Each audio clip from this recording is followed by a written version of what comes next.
Assalamualaikum warahmatullahi wabarakatuh. Perkenalkan nama saya Kartika Dewi Istiana dengan NIM 12519220002. Pada kesempatan kali ini, saya akan menjelaskan isi dari laporan keuangan UMKM Mamito Foodies. Tujuan laporan keuangan ini disusun untuk mengetahui kondisi keuangan, hasil usaha, serta posisi keuangan UMKM selama satu periode akuntansi. UMKM Mamito Foodies merupakan usaha mikro yang bergerak di bidang kuliner, khususnya produksi dan penjualan makanan ringan, berupa risol mayo, risol sayur, dan snack box sederhana. Usaha ini berlokasi di Jalan Sudirman, nomor 158 Pekanbaru, dan telah berdiri sejak tahun 2018. Produk yang dihasilkan dipasarkan kepada pelanggan umum, pesanan acara kecil, serta beberapa warung yang menerima titipan produk. Dalam penyusunan laporan keuangan ini digunakan mata uang rupiah dan mengacu pada standar akuntansi keuangan entitas mikro, kecil, dan menengah atau SAK EMKM.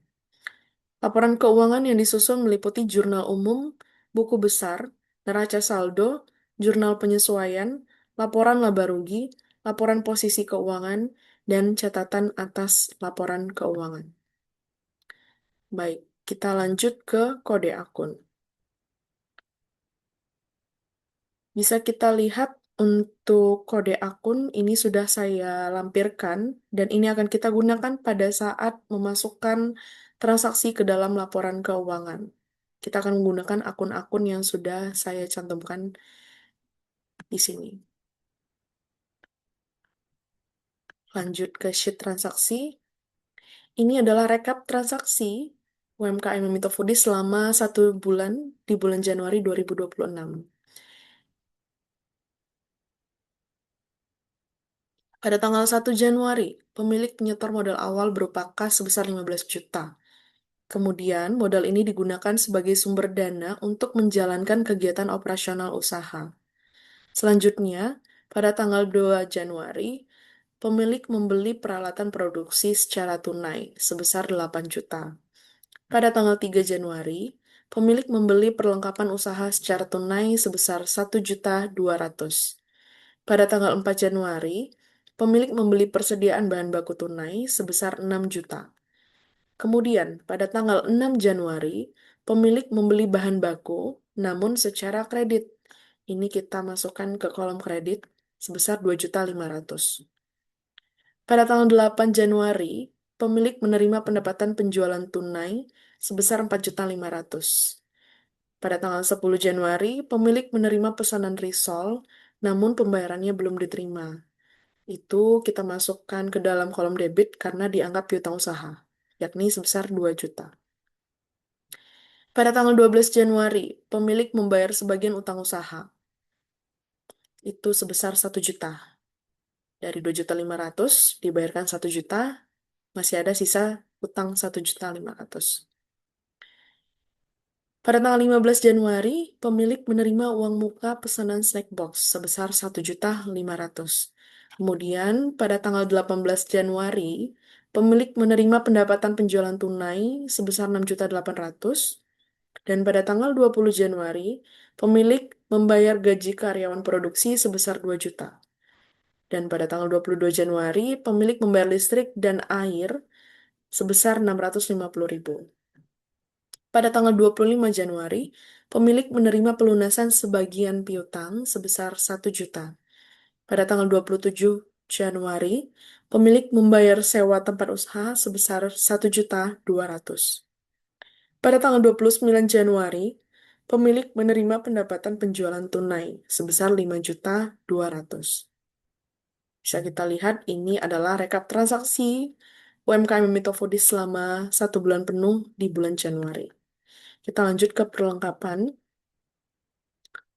Di sini kita lihat daftar perlengkapan yang mana saldo awalnya 0, kemudian membeli perlengkapan selama Januari sebesar 1.200.000 dan perlengkapan tersisa per 31 Januari sebesar 400.000. Artinya, perlengkapan yang terpakai adalah sebesar 800.000. Kita lanjut ke penyusutan aset tetap. Di sini ada dua aset tetap yang akan kita hitung. Yang pertama, bangunan. Bangunan sebesar 30 juta, itu umur masa pakainya 10 tahun, dengan menghitung penyusutan per bulannya dengan cara kita kali 10 tahun dengan 12 bulan. Artinya ada 120 bulan umur atau masa pakai dari bangunan tersebut. Kemudian 30 juta dibagi 120 bulan sama dengan 250.000. Maka penyusutan bangunan per bulan didapatkan hasilnya 250.000. Kita lanjut pada peralatan. Peralatan sebesar 8 juta dengan masa pakai atau umur sebesar 4 tahun. Caranya juga sama, 4 tahun dikali 12 bulan, itu 48 bulan, kemudian 8 juta dibagi 48 bulan, kita dapatkan hasil Rp166.667. Maka penyusutan per bulan totalnya adalah Rp416.667. Kita lanjut ke jurnal umum.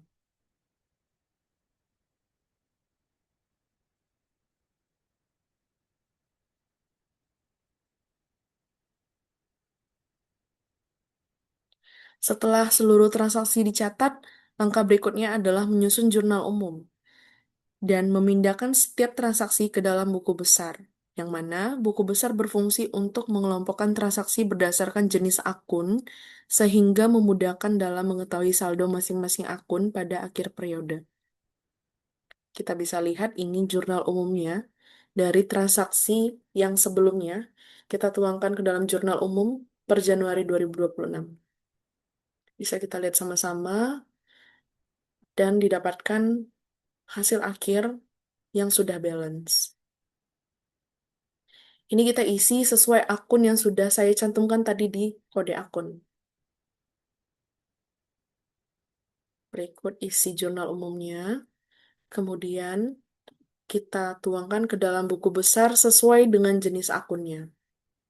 Ini adalah buku besar selama 1 bulan, di bulan Januari. Kita bisa lihat,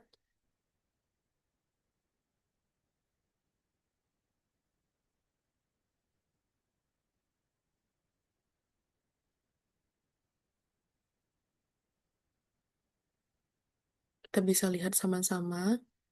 Berdasarkan buku besar, saldo kas perusahaan pada akhir Januari itu adalah sebesar 13.950. Saldo piutang usaha itu sebesar 1 juta. Saldo perlengkapan 1.200.000. 1.200.000. Ini yang 1 juta tadi. Kemudian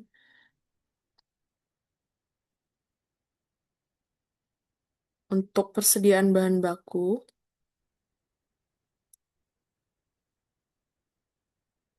memiliki saldo 8.500.000 sebelum penyesuaian. Ini sebelum penyesuaian. Kemudian terdapat saldo utang usaha sebesar 1.500.000 dan pendapatan diterima di muka 1.500.000.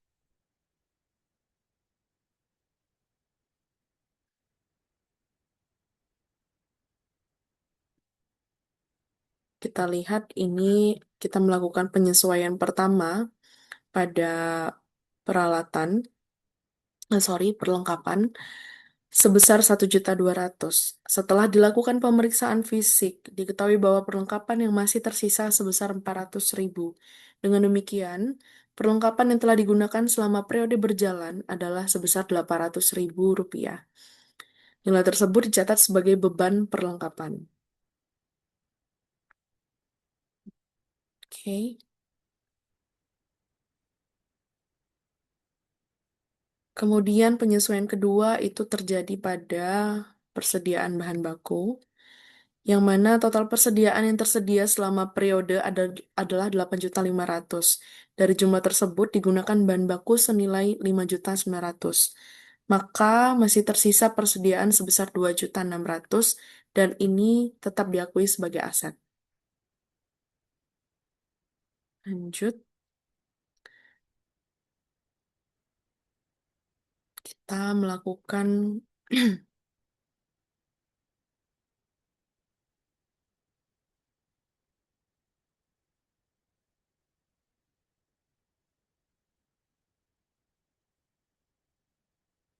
kita lanjut ke neraca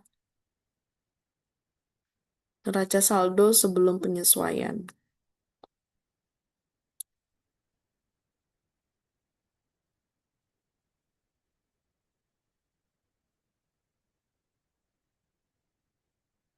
Bisa kita lihat sama-sama, ini adalah hasil dari buku besar tadi yang sudah dilakukan penyesuaian. Kita tuangkan ke dalam neraca saldo setelah penyesuaian, kita sesuaikan neraca saldo sebelum penyesuaian. Kemudian kita melakukan penyesuaian.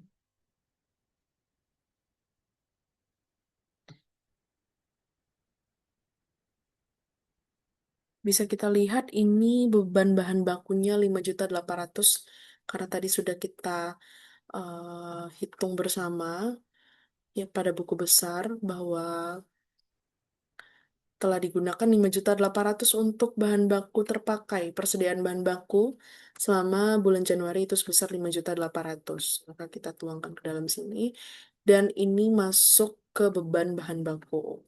Sama juga halnya dengan perlengkapan, penyusutan bangunan, dan penyusutan peralatan. Didapatkan hasil Rp7.116.667.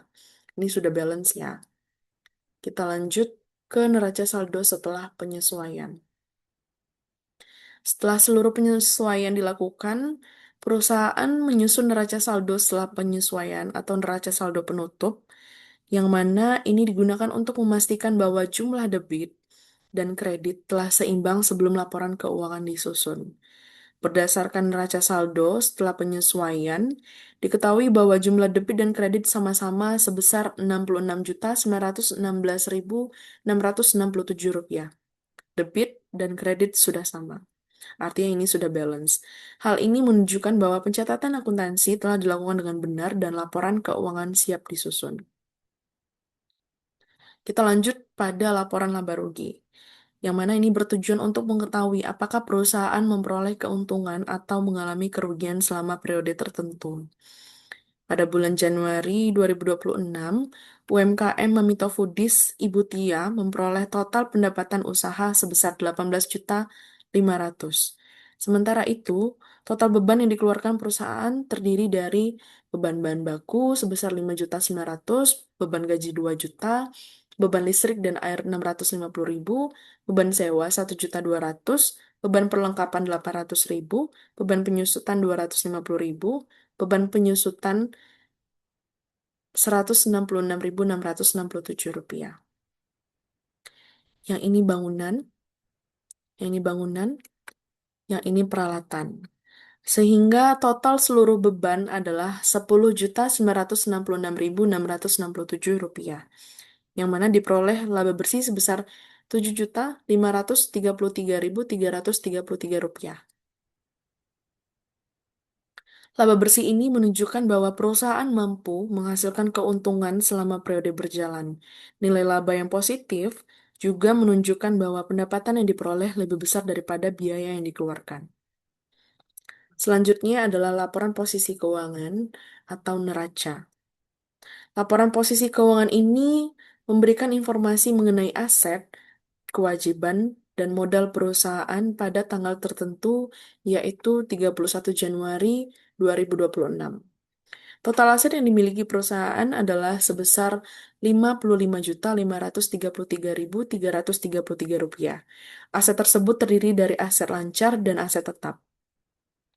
Aset lancar dengan total Rp17.950.000 yang terdiri dari kas besar, Kemudian piutang usaha, perlengkapan, dan persediaan. Sedangkan aset tetap itu totalnya sebesar Rp37.583.333. Yang mana itu terdiri dari em, bangunan, kemudian akumulasi penyusutannya dikurangi, kemudian peralatan juga dikurangi dari akumulasi penyusutannya. Didapatkanlah hasil sebesar Rp37.583.333. Dari sisi kewajiban, perusahaan memiliki total kewajiban sebesar 3 juta, terdiri dari utang usaha dan pendapatan diterima. Sementara itu, total modal perusahaan pada akhir periode adalah sebesar Rp52.533.333. Modal ini berasal dari investasi pemilik ditambah laba yang diperoleh selama periode berjalan. Jika dibandingkan dengan total aset, jumlah kewajiban perusahaan relatif kecil. Hal ini menunjukkan bahwa sebagian besar aset perusahaan dibiayai oleh modal sendiri, sehingga kondisi keuangan usaha dapat dikatakan cukup sehat. Selanjutnya, saya akan menjelaskan tentang catatan atas laporan keuangan atau CALK. CLK berfungsi untuk memberikan informasi tambahan dan penjelasan yang lebih rinci mengenai angka-angka yang terdapat dalam laporan keuangan. Dalam CLK, dijelaskan profil usaha dasar penyusunan laporan keuangan, kebijakan akuntansi yang digunakan, serta rincian akun penting seperti kas, piutang, aset tetap, kewajiban, pendapatan, dan beban. Melalui CALK, pengguna laporan keuangan dapat memahami sumber angka-angka yang tercantum dalam laporan sehingga informasi yang disajikan menjadi lebih jelas dan mudah dipahami. Sebagai kesimpulan, berdasarkan laporan keuangan yang telah disusun dapat diketahui bahwa UMKM Risol Mayo Mamito Foodies Ibu Tia memiliki kondisi keuangan yang cukup baik. Bisa kita lihat sama-sama, ini catatan laporan keuangannya. Yang pertama, secara umum, UMKM Risol Mayo Ibu Tia merupakan salah satu usaha yang bergerak di bidang kuliner. UMKM Risol Mayo Ibu Tia berdiri sejak tahun 2018. UMKM Risol Mayo Ibu Tia menyajikan produk makanan ringan berupa risol mayo, risol sayur, dan snack box sederhana untuk pesanan harian maupun acara kecil. Kemudian, untuk ikhtisar kebijakan akuntansi, yang pertama, persyaratan kepatuhan, yang mana ini disusun menggunakan standar akuntansi keuangan entitas mikro, kecil, dan menengah. Yang kedua, dasar penyusunannya adalah dengan menggunakan kas basis dan menggunakan asumsi dasar akrual. Mata uang penyusunan laporan keuangan adalah rupiah. Dan yang ketiga, piutang disajikan sebesar jumlah yang ditagihkan kepada pelanggan. Piutang lain-lain ialah piutang karyawan yang disajikan sebesar jumlah yang dibayarkan. Kas yang dimiliki pada akhir 31 Januari sebesar 13.950.000. Piutang yang dimiliki sebesar 1 juta. Aset tetap yang dimiliki sebesar Rp37.583.333. Kemudian kewajiban sebesar 3 juta dan itu terdiri dari utang usaha dan pendapatan diterima di muka. Dan yang ketujuh, pendapatan yang dimiliki UMKM itu sebesar 18.500.000 dan beban yang dimiliki selama 1 bulan Januari yakni Rp10.966.667.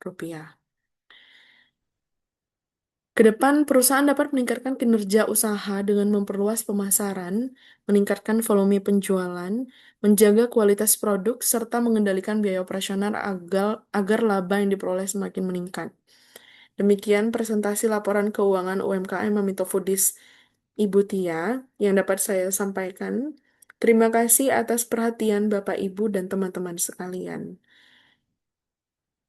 Wassalamualaikum warahmatullahi wabarakatuh.